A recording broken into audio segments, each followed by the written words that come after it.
Good day, Sir Hatip. So today, I will introduce first the external organ of Matambaka. It's a common Filipino name for a type of fish, call it big-eye skant or first-eye skant. So the scientific name, call it Salmchromenaptamus. The name is cow-eye tinaygat. So I will identify the external organ of Matambaka. Let's proceed. So this is the mouth of the Matambaka, used for the feeding, located at the front of the head. This is the head. And this is the nostrils. This is the eyes. The next is, this is the dorsal fin. This is the scales. The next is, this is the caudal peduncle. The next is the caudal fin. Here, caudal fin. This is the anal fin. This is the pelvic fin. And the last is pectoral fin. This is the pectoral fin.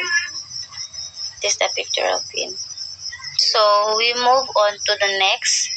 I will dissect of Matambaka to identify the internal organ of the inside. You see, the inside is the gills.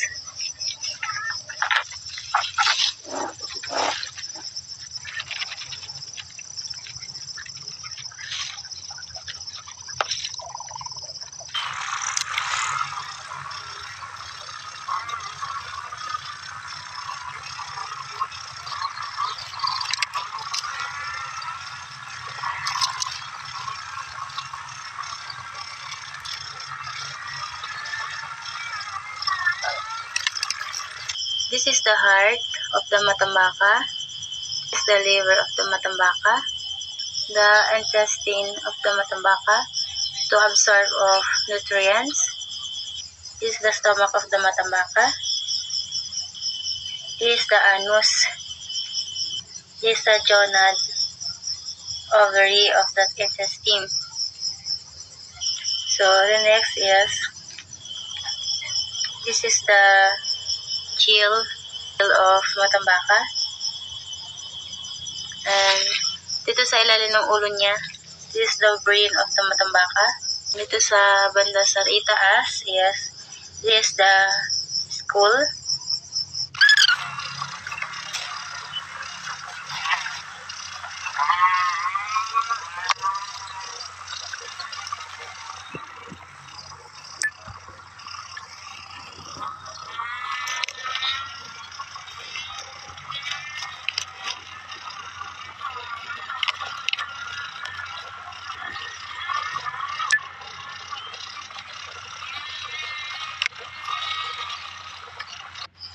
That's all my dissecting of the Matambaka part and organ.